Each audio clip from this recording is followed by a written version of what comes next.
focusing on what's that bigger, that macro perspective, and really focusing on logic brings us all together, because it's tough to fight with facts.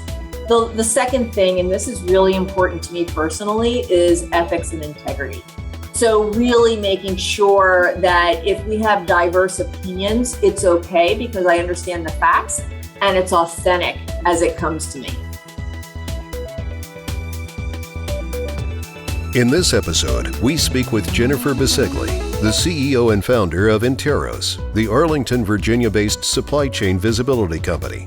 Jennifer shares thoughts on the role of communication in shaping fast-growing unicorn companies. You're listening to CEO Voices, Leading with Communication, with your hosts, June West and Steve Soltis. Jennifer, thank you very much for joining us today at the Darden School. Few issues in the world today are more important than de-risking global supply chains and ensuring operational resiliency. Your company sits at the intersection of these massive trends. Tell us a little bit about Interos and the problems you are trying to solve for customers. Well, first, thanks for having me. There's no topic I love talking about more than the company and the impact that we're having right now in the world. And if you look at what's happened, definitely since the beginning of 2020, it really played out on a global stage how hyper-connected every company and every country is in this global economy. And that's what Interos does. Interos leverages technology to actually provide a visualization and that transparency on a global size and a global stage of how companies are doing business with each other around the world in ways that they actually might not have known before. And so the platform ingests massive amounts of data, and it visualizes not just the supplier or the vendor that you know you're doing business with, but the suppliers and the vendors that those companies are doing business with the intent of showing our customers whether those extended supply chain relationships are a good or a bad thing. And when I say that, it can be based on business interruption. Jennifer, you all just went through a really impressive Series C round of financing that pushed you over into the unicorn status, which my understanding puts you at over $1 billion, or about $1 billion in valuation. And I did a little bit of research, found that I believe there's 800 unicorns globally, and you're one of them.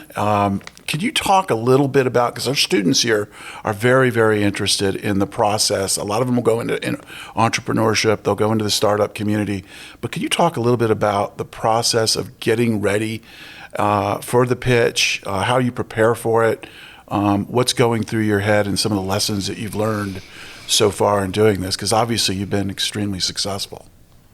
You know, our claim to success, if you will, at Interos is that we have been singularly focused on this business problem of the lack of transparency in the extended supply chain. And so when you think about the valuation that we received, and trust me, it was a long time, as I mentioned, 17 years since I started the company, but I built the company off of my personal background. And so that's material because it lent itself to the ability to get the valuation we did. And it was actually very rapid. I bootstrapped this company for the first 14 years of existence, and I built it off of my personal background, well over 20 years focused, again, singularly on this problem of global supply chain and the lack of transparency. And so we bootstrapped for the first 14 years. We raised our Series A. We did a Series B last year in 2020 that put us into about 130 million. It was really being able to express very simply to our potential investors on how big the problem is and the fact that we had the right team at the right time to solve the problem. So from a preparation standpoint, it was really making sure we had product market fit. We had highly referenceable customers. We were running a solid company, and we were surrounding ourselves with the right teammates so that when an investor comes in, they feel confident that they can make the money back that they want to make. It's really, I hate to say that simple, but it really almost is that simple. Terrific. Jennifer, closely related to that, how you appeal to your customer base. You guys have acquired some pretty high-profile customers, NASA, U.S. Department of Defense, several Fortune 500 concerns. How do you go about articulating your pitch around the mapping, monitoring, and modeling solution you provide? Similar to the earlier question, what have you learned in that communication to customers? Yeah, my Series A investor came in and said I had kind of 3 jobs when he came in and to the company. And he said that I needed to make sure that I had an actionable product. I had to make it very easy for the customer to make use of, so intuitive, and it had to be sexy. And that was it. Those 3 things is really what I use to make decisions around the product and our customer fit and how we go to market. Let's get back to talk about global supply chains. In the time of COVID, it certainly changed the way that people think about global supply chains. We're all thinking about it as product shortages and fears of lingering geopolitical and trade tensions. You brought this home to all of us very, very into our homes. We all know this, though, is a negative story. What positive momentum do you see in this space, as I'm guessing that will play into your narrative moving forward? We're hearing a couple things on the positive side, which I love to focus on, is one, boards in the C-suite are talking about this twice a month in a way that in my 20-some years has never happened before. What happened is the world was educated that they are only as strong and competitive as how solid their supply chain is. So I think that's the first thing. The second thing is that there was a real wake-up call that back in the 90s, when supply chains really became very global and we all started offshoring manufacturing, we built them to be very fragile and very just in time. The other positive was the recognition that we did that and we built them fragile and just in time. It means that now we can take a minute to realize that that's not always good and we can actually build in some of the agility that we need. It's really a bit of a wake-up call on what it takes to be globally competitive and resilient in today's market, based on the fact that we are so hyper-connected. All of that's a positive. It's the world we live in today. How would you describe your company culture at Interos and how you are building and reinforcing that culture? It's developing as we go. It's developing very quickly. The best thing that I can do as the founder is make sure it's really clear for everybody to understand what's important to me, the things that we do allow into the company and that we don't. When I welcome everybody the first week we're here, we go through the mission and the vision and the values of the company. So we allow our employees to catch each other, do something right every month, and we give out awards for our employees that align to that culture and to that vision that's developing. We say that really at the end of the day, leadership is communication. Can you talk a little bit about what you look for in new hires in terms of their leadership skills and their communication skills? Really coming at the day-to-day with a sense of empathy, as well as the ability to have direct communications, really important. Because we don't have a lot of body language going on over Zoom, right? And you don't have the water cooler conversations to ask people about their weekend.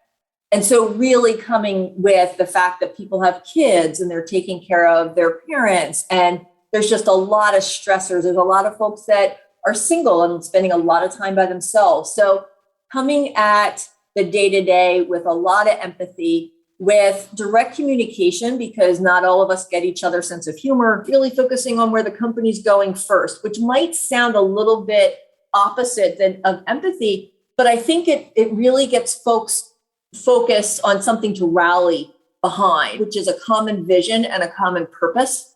And so it really allows us to move forward. The last thing, and the way I like to hire, is on attitude and aptitude, which is I didn't hire folks with a job title to sit in a chair and do a job. I brought people in because of where I could help take the company and the vision and our customers to, and our team members to next. And I think that's the last piece that we're looking for as we're bringing people into the organization and focusing on that communication and leadership. You don't have to be part of the C-suite. And so I love cheering folks on with great ideas and great momentum, and those that rally their teammates and help each other out. I think promoting leadership from within is the best thing that we could do to help people develop too. Jennifer, curious as to your impressions on what you're seeing from newly minted MBAs in terms of their communication skills from a positive standpoint, but also from a constructive dissatisfaction standpoint. What could we be doing better?